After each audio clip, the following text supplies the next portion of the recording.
Hello, hello, hello, and welcome to Rainbows Rising, where we ascend together. This is the podcast where we alchemize pain into power and awaken the sovereign within. I'm Rainbow Raja, shamanic healer, transformational guide, and your companion on ascension.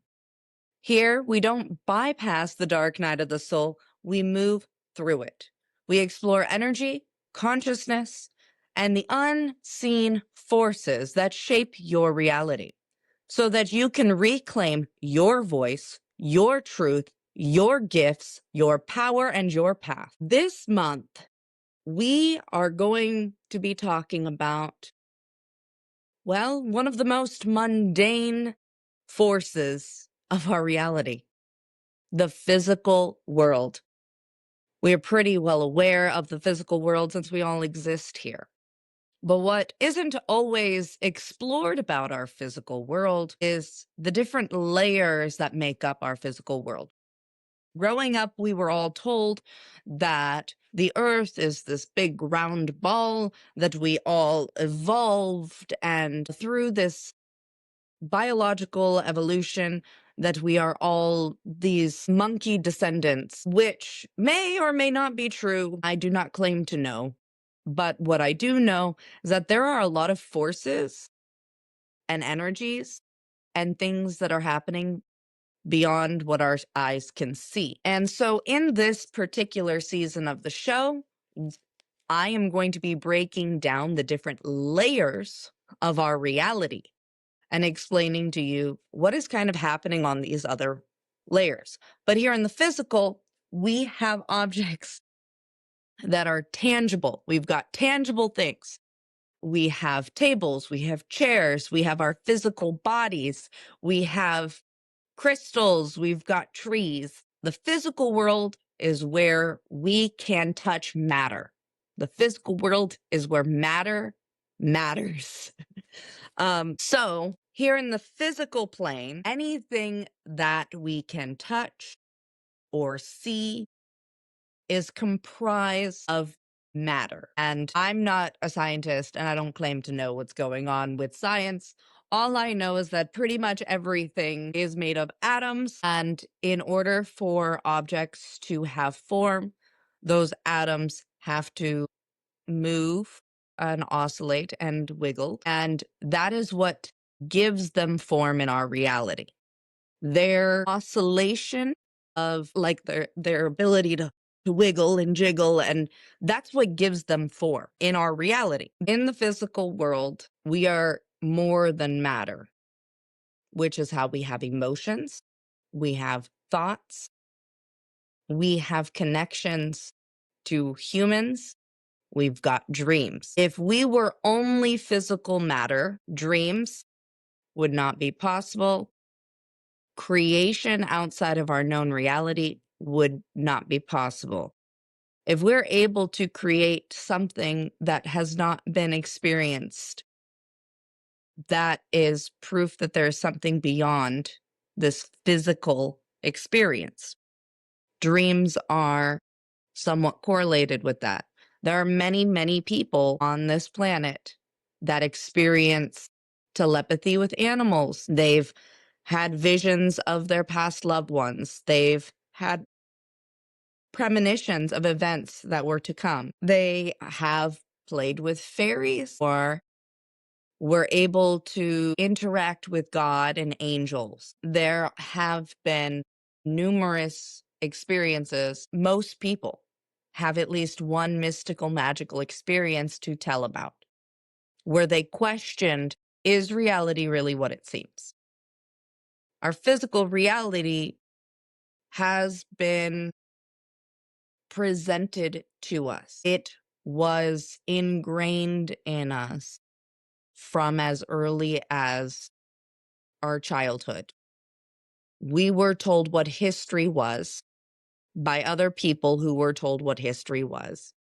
And although that is how history is passed, what we believe our reality is how we shape our interaction with reality. So when we are discouraged as children to having imaginations, people with imaginary friends, people who could see the little people in the grasses, a lot of children are discouraged from encouraging those interactions. Religious folk whose children can see spirits shame them and tell them, you cannot talk to spirits, because they're fearful of that. But that is separating, which are physical bodies filled with spiritual material that navigate us through the world. By severing our connection to spirit, we are also severing our connection to source. So here on this show, I'm hoping to utilize the information that is being channeled to me to share with you about the physical realm so that you might be able to play around with these ideas, to keep these concepts in your mind throughout this month and do your best to stretch the realms of your perception of reality with me. Please stretch what you believe is possible with me. So for those who are watching this on YouTube, I do have some visuals to go with what I'm about to explain. For those who are not watching on YouTube and are listening on one of the podcast apps, don't worry, I will do my best to explain. The best way that I can describe our physical plane, separate from the other layers of reality we will be covering, is on this physical plane. This is just it's the structure to house the energies that will interact. So the physical plane is like the dollhouse. It is just the structure to give us a playground to play in.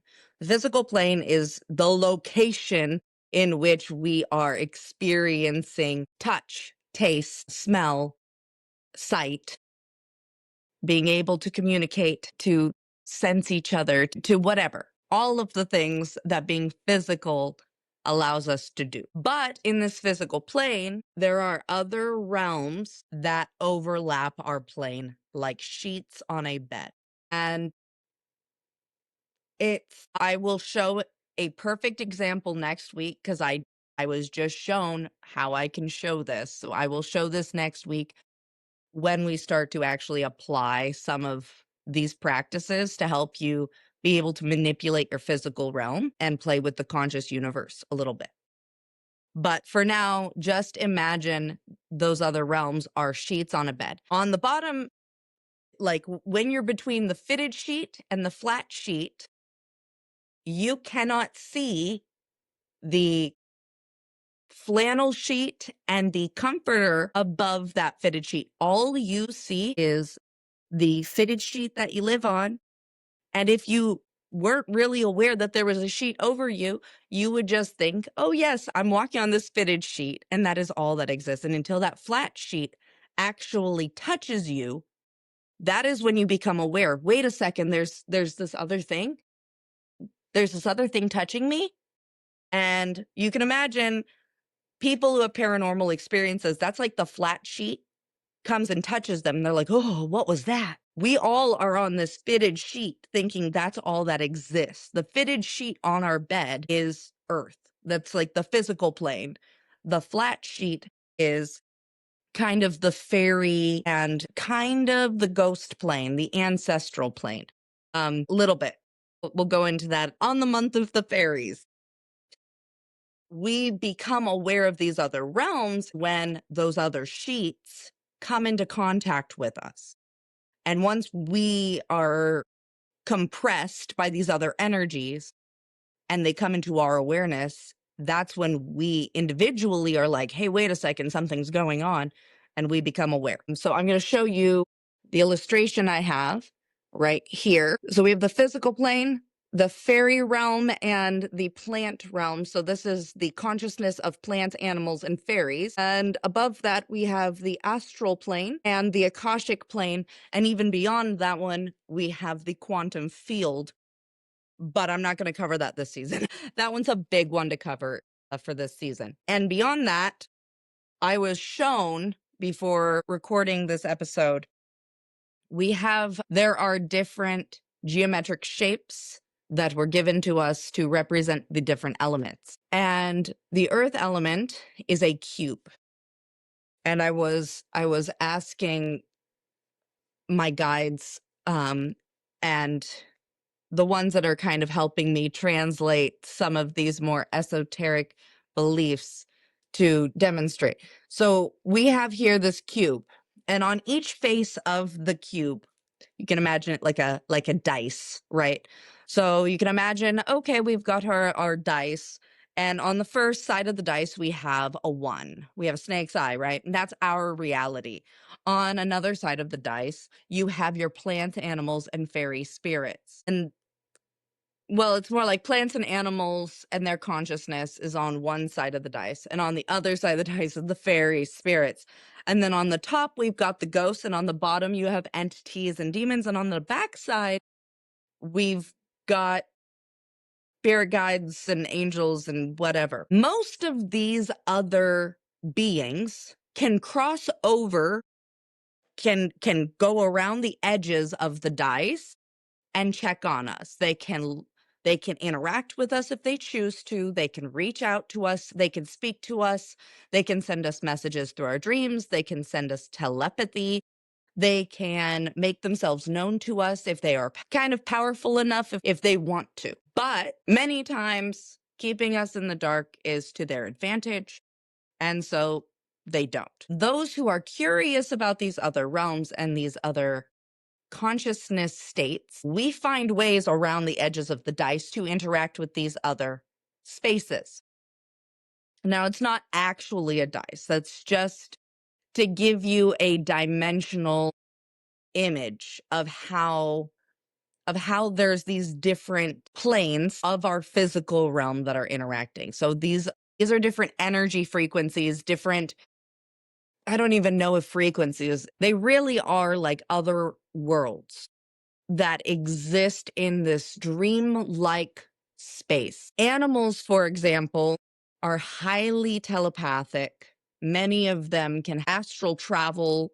They remember their past lives. They're able to like project themselves to their past life family members. They're able to like look at history and to really observe this reality, but they're mostly here as guardians to the physical human realm. A lot of our domesticated animals are here as guardians and protectors. They're here to make sure that the humans go uninterrupted, that we're not messed with for the most part. If you make friends with animals, they will protect you from entities and keep you aligned with your highest calling. And if you make enemies with animals, they will possibly call in some things to mess with you. So it's important to make sure you're making friends with the beings that coexist with us.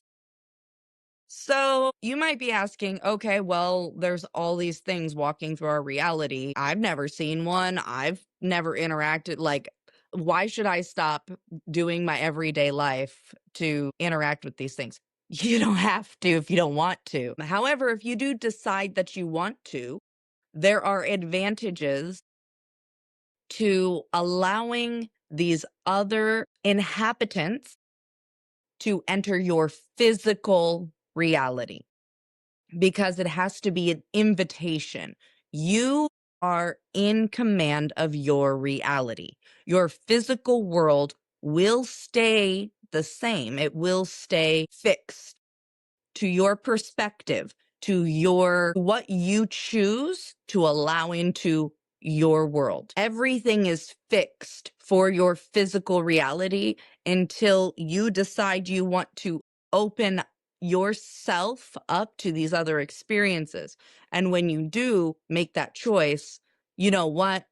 I'm curious. I really, truly want to chase truth. I want to know what's real. That's where I started. I'm a Sagittarius. I was like, I want to know the truth.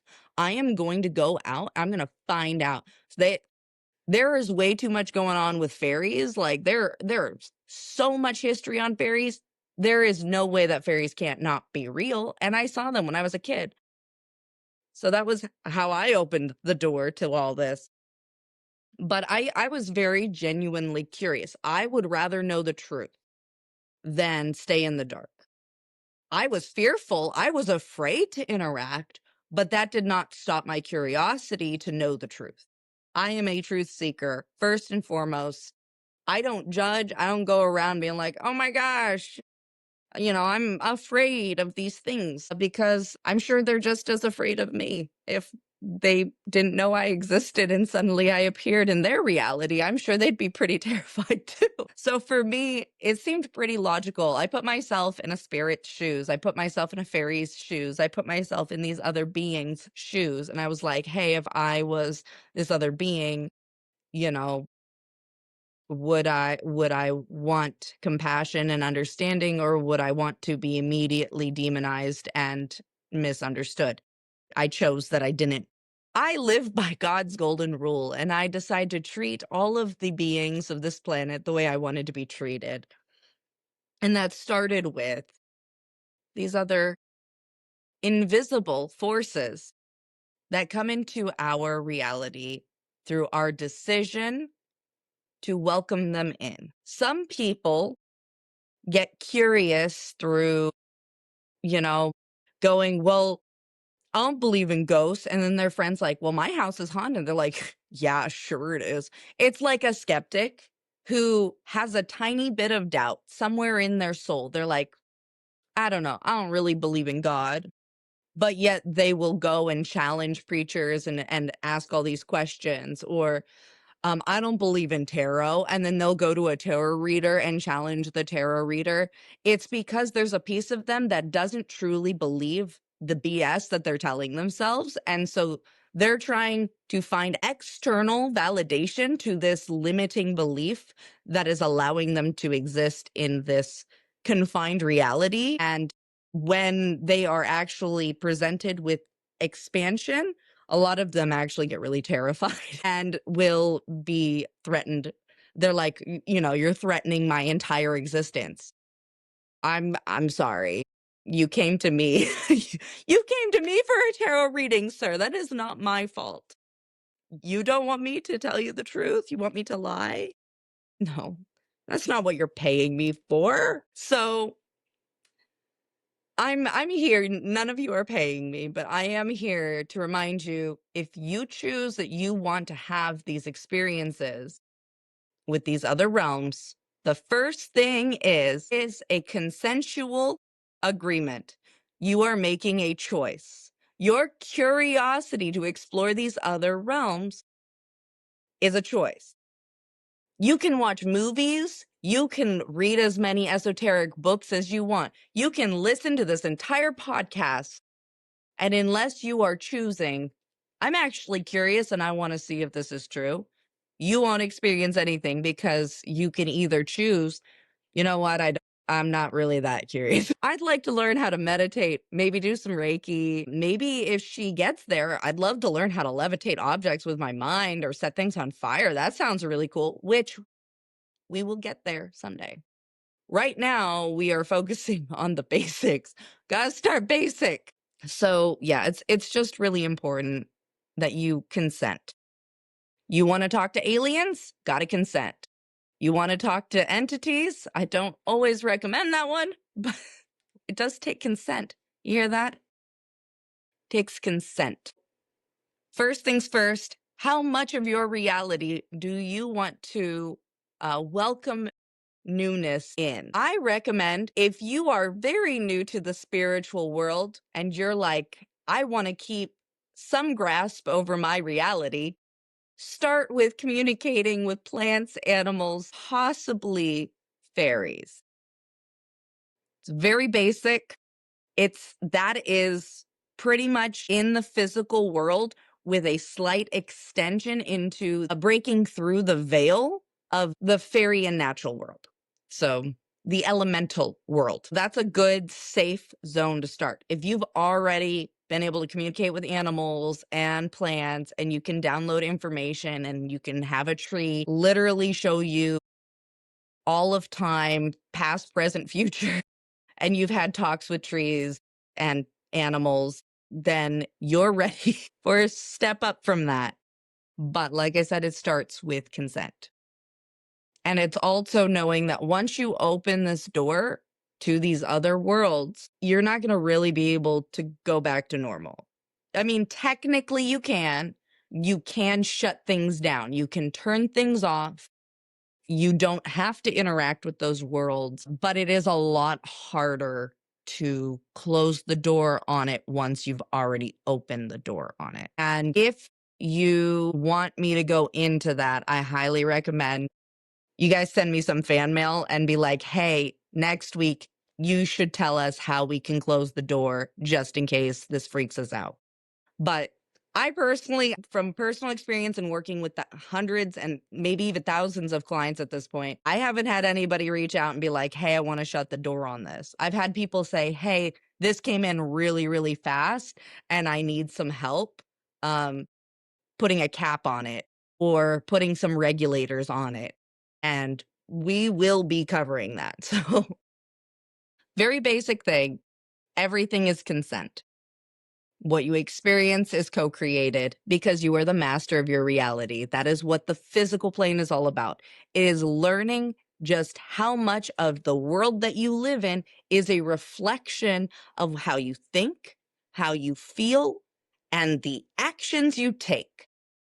So, not to get into scripture or to bring any particular religion into this, but I believe this particular perspective of Christ followers is the best way that I can kind of represent things.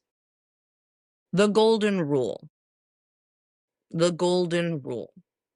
That is, do unto others as you would have them do unto you. This golden rule is in like every religion. It's across all. Even in Reiki, do no harm, right?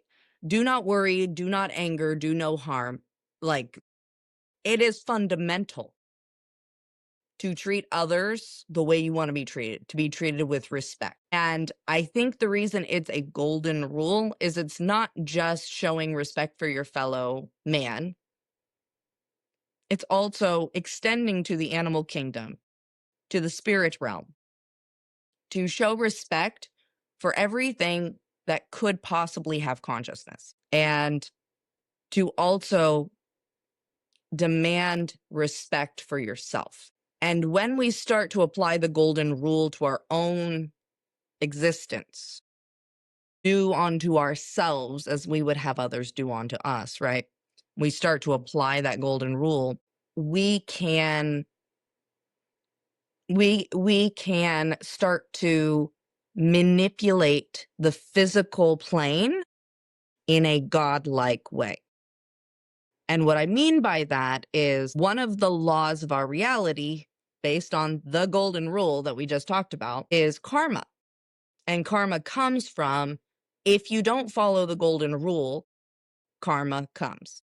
Dharma is part of, if you follow the golden rule, you get some rewards. So karma is the negative consequences that come from not following the golden rule, and dharma are the positive advantages of following the golden rule. With that, those who have not inhabited that golden rule into their reality, they haven't learned how that just that one rule is actually the key to how to manifest and how to create blessings in your life.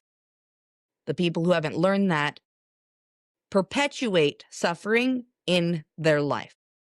They will create drama through misaligned actions, they will harm other people, which then will create this domino effect where months or years later, someone will do the exact same thing to them. And that saying, hurt people, karma created that. And the people who don't learn forgiveness, the people who don't learn how to take that lesson of, hey, I hurt someone, now someone is hurting me. Why is that? If we understand that we are all one consciousness, that the trees, that the plants, that the animals that we eat, that you watching this, and me, and the spirit guides that are helping me articulate all of this to you, we are all one.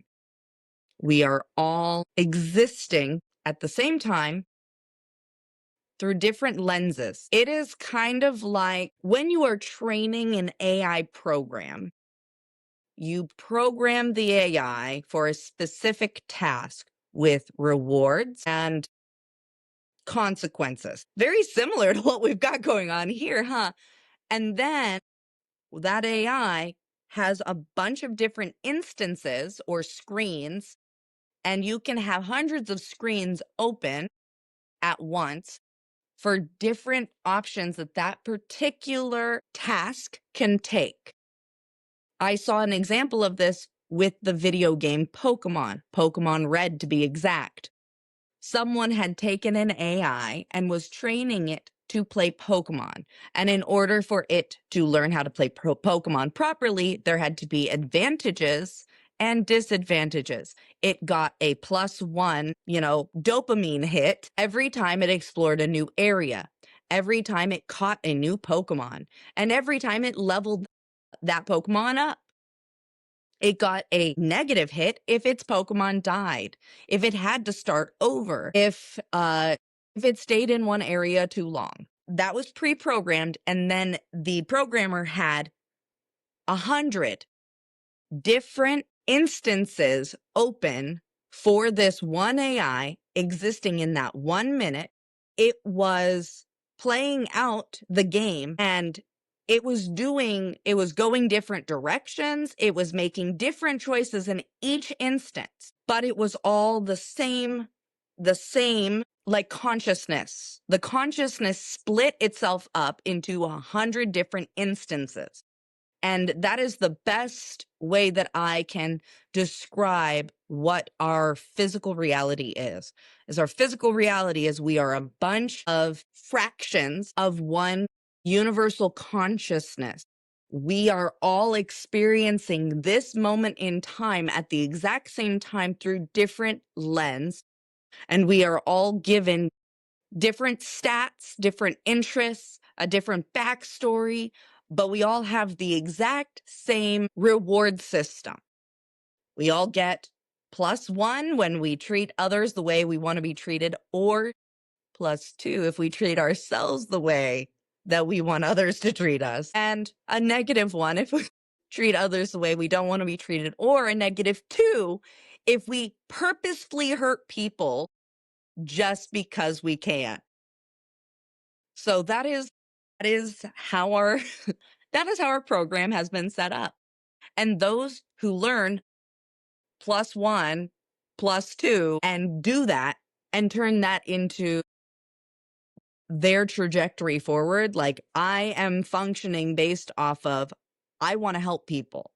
You get like +3 if you give people stuff. If you're like super kind, you're like, hey, I'm going to be of service. I'm going to be of service. You get +3.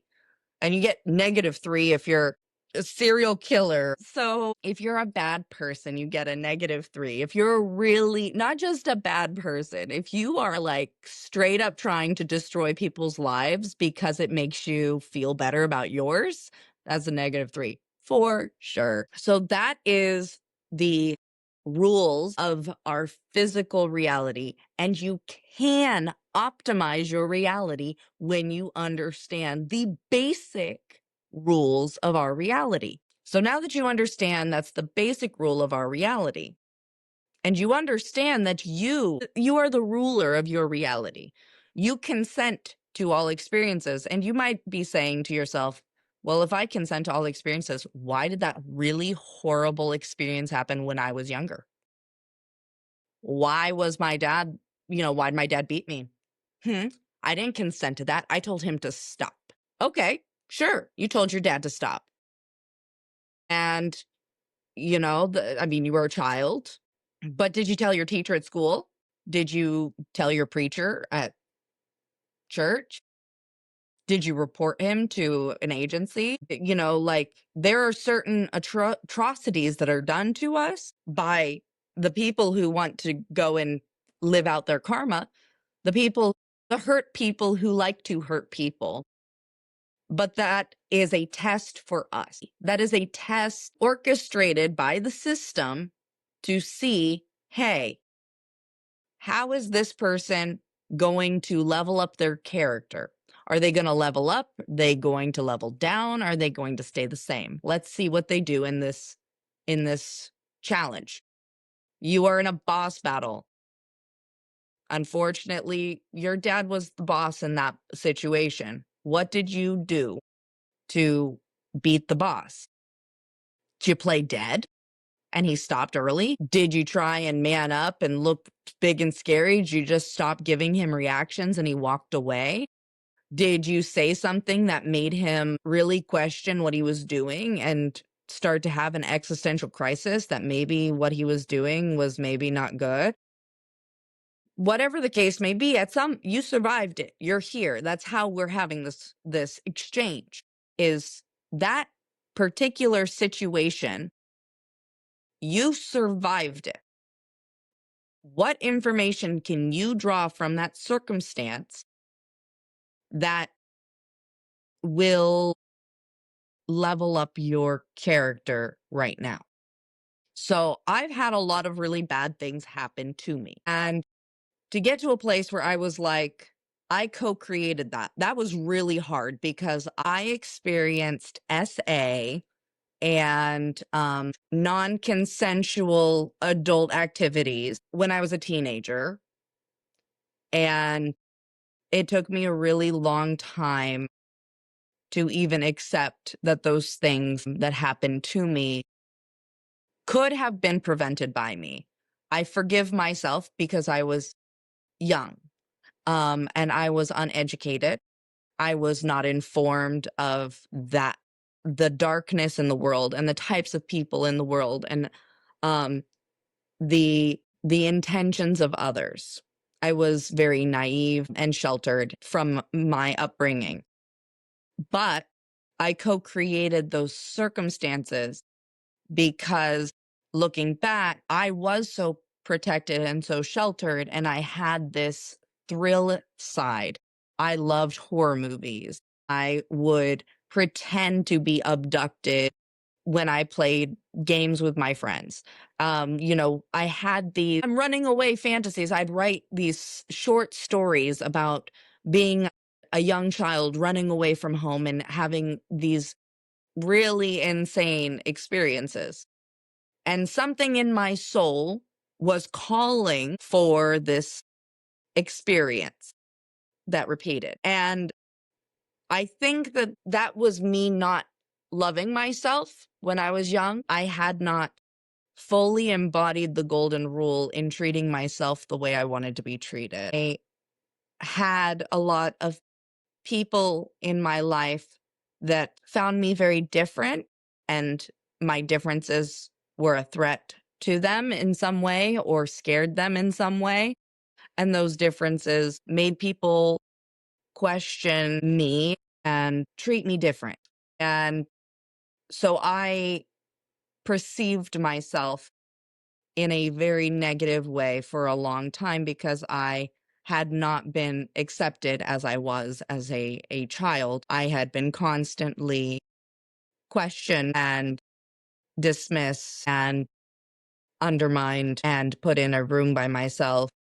So I had a really hard time loving myself because if my parents couldn't love me the way that I thought that they should, if they couldn't accept me the way that I was, if they didn't understand me, there must be something wrong with me. Maybe if I was abducted and taken away from here, then maybe I am getting what I deserve. And that was how I co-created those traumatic instances, was how people treated me when I was young taught me how I should treat myself. And only until I really, really came to spirit, to God, really. And I was like, please show me what I'm missing. Why do these things keep happening to me? Only when I prayed for understanding was I shown that that was what happened. It was, I co created these events because I did not treat myself the way I deserved to be treated. So that is why people co create circumstances where other people will harm them or they are having bad situations happen to them. It's a lack of love. And when people say, oh, yeah, you're not finding your true love or your divine partner because you don't love yourself. You just have to love yourself. Like just saying, just love yourself, you might think, oh, yeah, well, I really like myself. I think I'm really cool. I'm really talented. I've got cool crystals and I can play singing bowls and I make art and I write poetry and I can rap and I play video games and I used to be a Twitch streamer and I made my own VTuber. I'm a crazy cool chick. I think I'm pretty neat. But despite loving myself, that was not enough to trigger what true self love is, which is demanding that I be treated the way I want to be treated. And only when I set that boundary and I was like, you know what? I'm not letting my friends into my world unless they're going to treat me the way I deserve to be treated. I want mutual exchange friendships. I want to have people pour into me as much as I pour into them. And if I'm not seeing that, I'm not going to be their friend anymore. If my partner is not meeting me where I need them to, and we have a discussion about it, I'm like, hey partner, what's going on? If that's not being met, clip, gone. I developed a sense of self-worth through understanding that until I treat myself and I set the boundaries with others the way that I deserve to be treated, the way God would, if I really truly had a very strong, empowered father figure who stood up for me, the way God kind of does in spirit, or the way the universe does when we call on the universe for protection. How would I like a father figure to defend me? That is what I give myself. I give myself the pep talk and I stick to it. And I know this was a long lecture to get to, bad things are happening in your reality, I highly recommend that you shadow work really is just reflection and taking accountability and looking at everything from a very neutral perspective, not judging yourself, not judging what's happened, not condemning anything, just looking at the facts very plain. These things happened to me. They caused these problems. What could have led up to those things happening? I was going out at night, I was sneaking out, I was in chat rooms, talking to strangers. How did that happen? My parents weren't really involved. My parents thought I was really weird, and so they were just happy I wasn't causing problems or talking about the fairies in the yard or whatever it was they were trying to avoid with me. And so they didn't notice that I was sneaking out in the middle of the night and getting myself into really bad trouble. And um that's not necessarily, I mean, it is their fault, but it's also not their fault.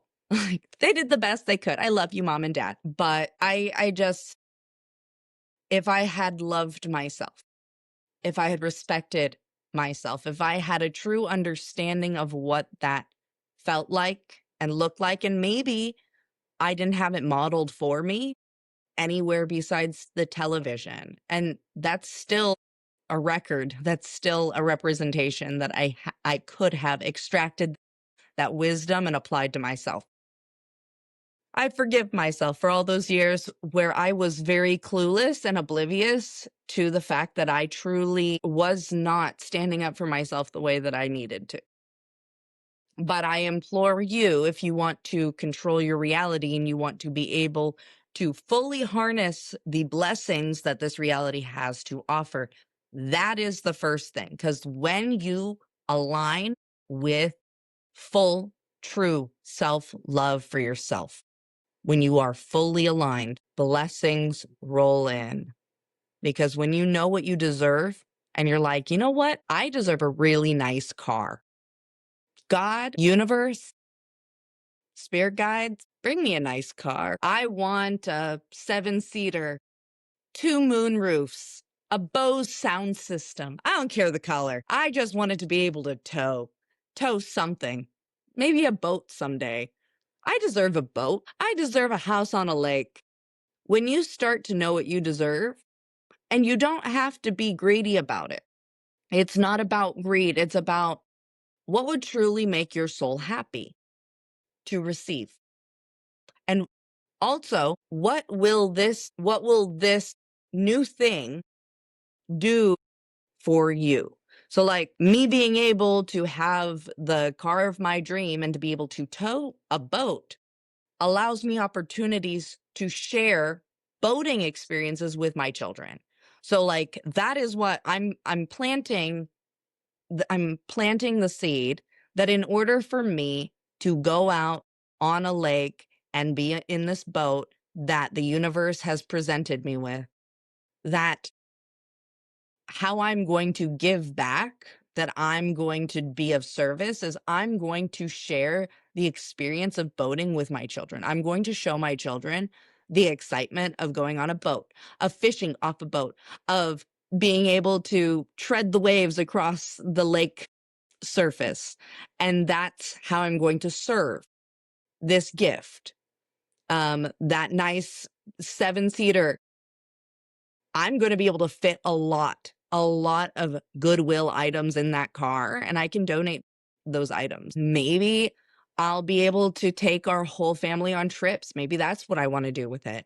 Like having a nice big car, I could take my whole family comfortably many, many hundreds of miles. We could go camping. We could go across state lines. We could go see some national parks. It would be lovely. It would be wonderful.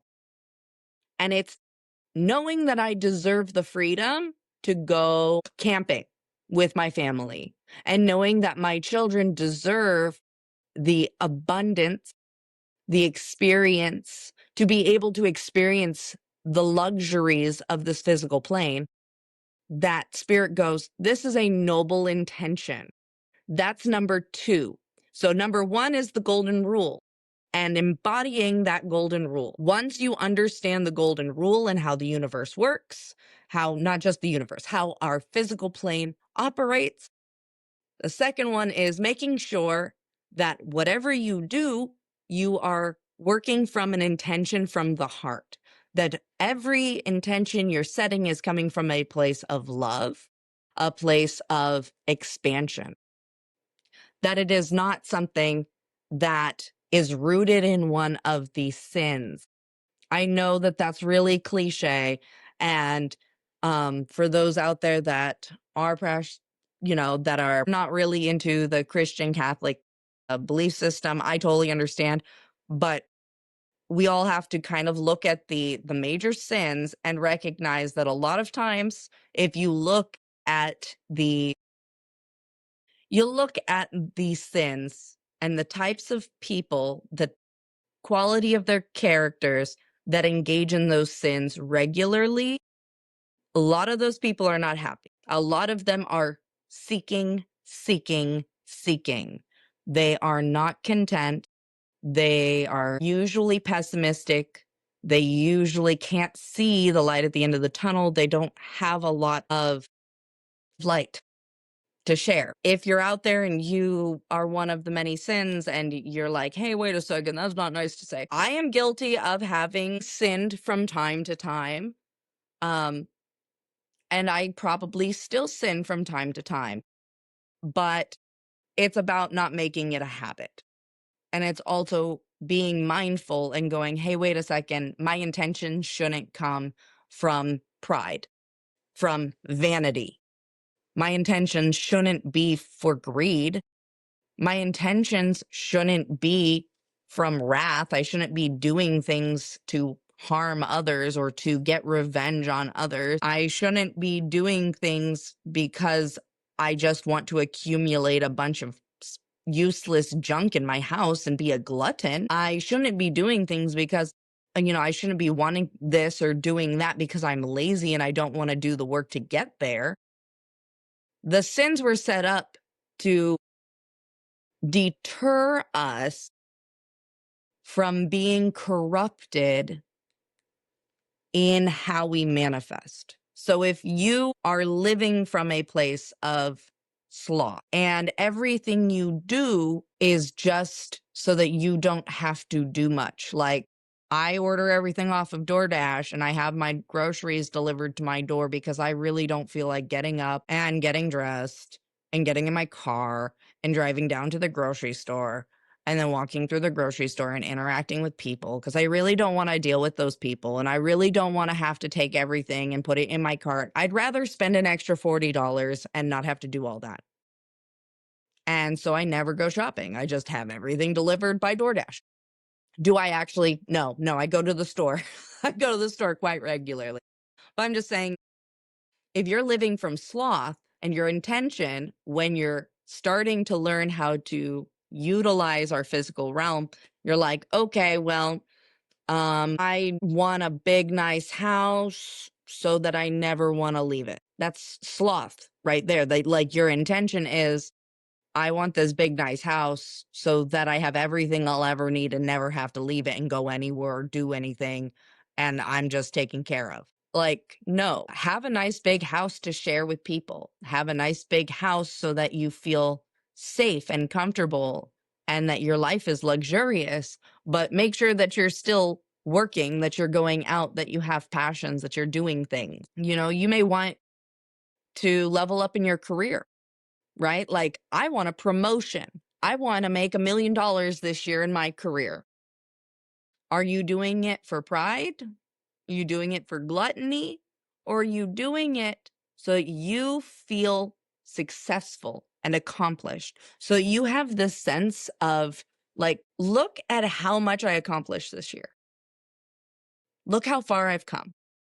Look at all the lives I've touched with my messages, with the work that I'm doing. Gosh, I'm so grateful for this affluence that has befallen me through my hard work. It's not because I want to be an influencer. I don't want to be popular. I don't want a million messages in my inbox that I can't even respond to my current emails. You guys, like, no, I'm here to connect with you, to share this information, to share the lessons that I've learned in my life that have made my life easier, that have allowed me to elevate myself to a place of I'm content. I'm at peace all the time. I can manifest in this reality. I am able to manipulate the forces around me. I help people heal. I help people activate their gifts. These these are the rules and the structures that I have lived by that have allowed me to ascend to the level that I have. And I share them with you freely because going through life, I never had a mentor that took particular interest in me. I took some classes here and there that were quite short. I had a couple of mentors I worked with very shortly, not for lack of wanting to or trying, but usually because I didn't have the funds or because I didn't have the support from my family or I didn't have the resources to be able to continue working with those people. I was always on disability. I was unable to hold down a job for a lot of my life due to my disability. And it was really challenging to grow past that and to be able to become independent and to be able to become empowered in my own life. And I know that if I was gifted those moments of mentorship, which I was, those little tiny moments filled in such huge gaps in my understanding of reality, and I was able to fill in the rest. So they gave me little tiny little tips that filled in the rest of, that I was able to fill in the rest of the information. And I want to accelerate your guys' understanding of reality so that maybe you can far exceed me. I'm hoping you guys are capable of levitating objects way before I am. But my goal here is, if I can give you tools to navigate this reality and make your life easier and happier and help you make your dreams come true and to actually start to enjoy your life and not be miserable and not be in a state of suffering all the time, that's all I want. And having a little bit of magic in your reality won't hurt either. So, next week, we are going to, now that you understand the rules of reality, you kind of understand that these other realms are layered over us in sheets. They're different perspectives of these different sides of our dimension, and that everything is consensual. So in order to interact with the fairy realm or to interact with the plants and animal kingdom, you have to have a level of curiosity, openness, and dedication to seeing a result. You can't just try it once, sit there for less than 5 minutes, and get discouraged and never try again. If you want to speak to an animal, you must invest your time connecting. You have to build rapport with the animal. Why should the animal trust you with its limitless knowledge of the universe? Why should that animal be friends with you? Why should it open up to you? You weren't talking to it last week. You're a stranger. Stranger danger is real in the animal kingdom too. So just be aware that it does take involvement and devotion and dedication to opening up these other realms and being curious. And after this season, where we cover these different realms and I go over different safeguards, different protections in order to keep you safest and the easiest way for you to move through these realms and interact with these beings in the most effective, respectful, and protective manner so that you are having the best, most positive experiences possible. I encourage you to follow along through the rest of this season and enjoy. And if you want more one-on-one time with me, if you're curious more about more advanced practices, or you are looking for a community where you can connect with other spiritual minded individuals who are all looking to ascend, and you want to make some friends, you want to be able to practice with someone and get that external validation that, hey, this is working, that, I had this experience, I want to be able to talk to somebody about it. I can't talk to my coworkers. I can't talk to my family. I'm all alone. If you want somewhere safe to talk about your experiences, I invite you to check out my Patreon, where I am opening up this platform to build a community, which I'm really hoping will grow into just a very welcoming space where we can all practice and ascend together. I'm going to have live healing events, one-on-ones, questions and answers, as well as weekly live ceremonial events. So I encourage you to check it out, see if it's something you're interested in. And if so, please feel free to join us. I would be so honored to have you join our Rainbow Warriors. So that's it for this week. Next week, we are actually going to be talking about interacting with the conscious universe and implementing some different practices that are going to support you in the physical realm and how you can start to manifest your dreams, how you can shift your reality, how you can break patterns in your mind, your body, and some healing practices, because our physical body is a mirror of these other realms, and it's kind of a reverse effect. And I want you guys to be able to start to heal yourselves through these other realms, and we're going to give you some practices for that. So I hope you have a wonderful rest of your week. Thank you so much for tuning in. And if you haven't already, please subscribe and share the episode if you know anybody who would enjoy it. I hope you have a good day, and let's keep ascending together. Bye.